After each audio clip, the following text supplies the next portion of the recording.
So last time I did the AuthorTube newbie tag, and today I'm going to be doing the starving artist tag because I felt like it might be a little bit necessary since I basically do both. But yes, let's get to the questions since there are a few more and I feel like I have to get through them a little bit quicker, otherwise this will be very long. Question 1. What's your favorite experience as an artist? Well, I would say it's like when I get a painting finished and I can usually see my character take form, the after side of it is probably the part that I enjoy the most. I like sketching a lot, but typically I like to see the finished project just because I can kind of see like basically what was in my mind, if that makes sense. Number 2, what's your least favorite experience as an artist?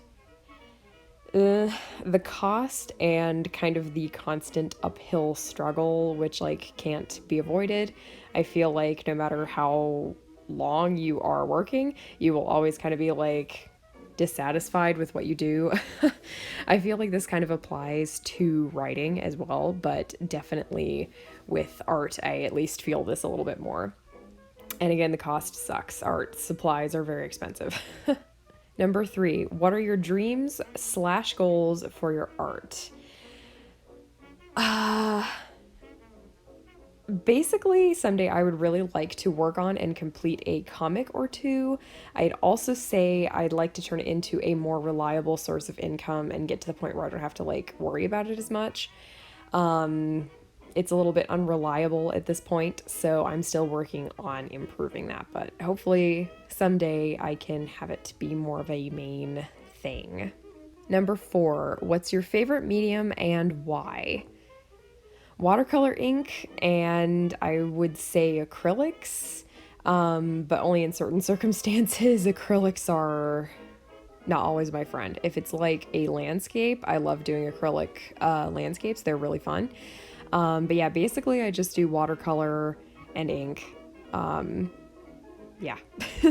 Number 5, what inspired you to do art and why do you love it? So I was inspired to do art pretty much just to draw my characters or scenes from my worlds and books and stuff. So yeah, basically I originally learned how to draw anime and I did that for a few years and switched over to what I do now in, I think it was about 2016. And as for why I love it, it's kind of a love-hate relationship. It's really stressful, but I do really enjoy seeing what I've done and getting to take a small peek again, like at the worlds that I see in my head and being able to share it with other people. It's pretty cool. Number 6, what's the favorite piece you've ever made and why is it special? I don't really know if I have an answer to this. As I go, I like constantly change what drawing is my favorite, and it's always for different reasons. I don't really have one where I'm like, yes, this is the best thing that I've ever done, because I feel like every few months I improve a little bit and then something new comes and takes its place. I have a couple of pictures that I really like right now, but to be totally honest, after about 2 months, I will have other things that I like better, so it's kind of hard to pick one. Sorry for the non-answer. Number 7, what are your biggest art influences? Okay, so I have a lot of people, so it's a bit hard to narrow down, but I'm going to just like put a list on here of some of the bigger ones on the screen so that you guys can just read them and look them up if you want. Number 8, what did you learn from being a full-time artist? How to get shit done. I feel like that sounds pretty stupid, but it does force you to just work kind of no matter what. I still procrastinate, but now it's mostly like with my personal work and at least not with paid work. Pretty much if I need to get something done, I just kind of do it unless I'm like having a extremely bad day or I am incredibly blocked. But I do have to say, mostly it's just the get it done attitude. Number 9, what do your friends and family think about you being an artist? They're all pretty supportive. I'm not really sure I have anything particularly interesting to add because basically that's it. They're all really supportive. Number 10, was becoming an artist your childhood dream? If not, what is? No, no. It was definitely not a childhood dream of mine. I sort of just fell into it, if I'm being honest. I have always been really crafty pretty much ever since I was a little kid. I've done like essentially every kind of art you can do except for blowing glass and pottery. I'm definitely much more of a sculptor than I am a painter because I like kind of doing more 3D things, but I ended up just kind of doing a lot more of the drawing because it just sort of seemed to work and it was a little bit more natural with the writing and whatnot. But yeah, originally when I was a kid, I actually really wanted to become a toy inventor and have my own massive toy empire that crushed all of my corporate competition with my awesome toy designs, video games, and high-tech gadgets. I was a little ambitious. And actually, I was still very interested in that up until very recently. And to be totally honest, I am still really interested in toy design because I might be an adult, but I still really love toys. Don't judge me. Number 11, what advice can you give to people who want to be more artistic and creative? Honestly, it's a really boring answer, but like, just start. It really doesn't matter what you pick up because honestly, it just takes a few tries for you to find something that suits you. And once you start, you'll know very quickly what you like and what you don't like, and that will help you figure out what you really want to do. Also, like, don't be afraid to be shitty in the beginning. Like, everyone is shitty in the beginning, so there's nothing to feel bad about. Like, I saw this meme recently that was like someone had been writing for 3 years who was 27 and he was like, you know, their art's not really good. And this other person responds and goes, okay, well, you are a level 27 human. How were you as a level 3 human? And the person just like goes, oh, okay, because that's it. Like, you have to level it up. It takes a long time. But don't be afraid to try and like mess things up. Go out there and break some shit and you'll figure out how to fix some shit.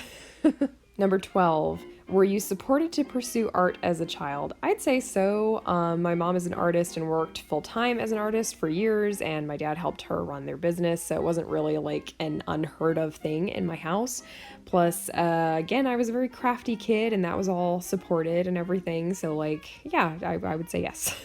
Number 13, do you make money off of your art? Yes, I do. I do commissions, flatting, editing, and some other art-related work.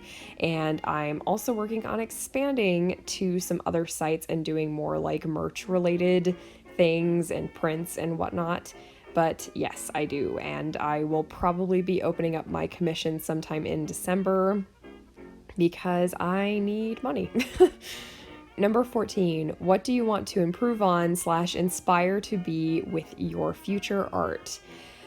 More consistent artwork, I would say, better anatomy, and actually like make an effort to draw more man-made objects. Like, I tend to mostly just draw like natural stuff, but I would really like to get more in the habit of drawing buildings and, you know, other objects like cars and stuff, because I basically never do because I just am not interested in it. But I know that's an area that I could definitely improve, and if I ever do try to do a comic, I'm going to need that information in my like tool box basically. Number 15, what feelings do you try to express in your art?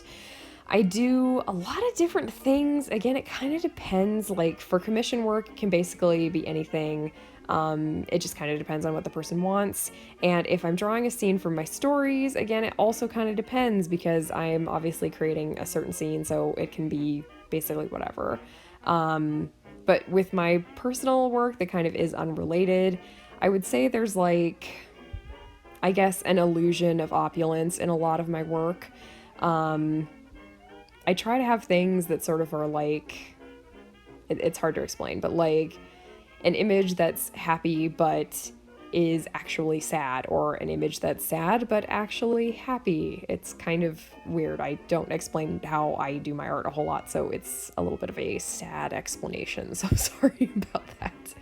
Number 16, what is your favorite thing to paint and why? So, mostly women and anything natural. I really love nature and landscapes, and if there's a figure, it's definitely probably a woman. I do occasionally draw men, and I also really draw horses like all the time. I am a huge horse fan, so yeah, and they're also just a really easy animal for me to draw. So it's sort of like a comfort zone, like a big fluffy sweater or something for me. And a short explanation of why, I guess, would be I visually prefer nature and fantasy worlds to the more artificial world that we live in. And kind of the same as the last question, I'll go into that in more detail in another video. Number 17, what's the strangest thing you've ever painted? Well, I definitely can't share it on YouTube. Number 18, have you ever been hung up after you started a commission and how did you handle it? Yes, this has definitely happened a few times. Basically, I just needed to like walk away from it and come back with fresh eyes. But one time it was the absolute worst. I struggled and struggled and struggled, and basically nothing I did got it to work. So I just had to like push through, and I don't think I ever even really found a solution to it. I wasn't super happy with this particular commission, but the person who got it loved it, so I can hate it, but you know, they were satisfied, so I guess it's fine. But basically I just had to push through, and I feel like that's what I tend to do, or again, I just like walk away. Number 19, do you admit that paint smells good? That depends heavily on the paint. Some watercolor smells very nice, but not always. Number 20, what would you tell your younger self? Get started sooner, definitely. Do a few more drawings a lot more regularly. Don't let people who are being rude or cruel to you get you down. Like, not all criticism comes with unbiased, pure intent. So, like, know the genuine people who truly want to help you from those who just want to bring you down. Like, yeah. And definitely get more red lines from other people. And organize your crap so you don't have to later. Like, I'm really mad at my younger self for not organizing any of this because now I'm just having to do it now. And now I have 10 times the crap to organize, so I'm very bitter about that. But yes, I feel like I got through that tag fairly quickly, so hopefully this is a reasonable length video, but it was kind of a fun tag to answer, and hopefully in a few years I can come back on it and see if anything's changed. It's kind of like the AuthorTube newbie tag. I just felt like I would get this stuff out there so you guys can get to know me better. Again, I am the artist on this channel, so this does not apply to my writing partner, kind of like the other tag did. This is like basically just my own personal tag because that's what I do. But yeah, thank you so much for watching, and if you have any other suggestions for videos that you would eventually like to see on this channel, please just let me know. I do art and writing related things. I also do crafting, so basically anything you would like to see, I will give it a try. It might just take me a little while to make the video, but again, I'm willing to try, so just let me know. But yeah, thank you again, and I will see you guys in the next video. Bye!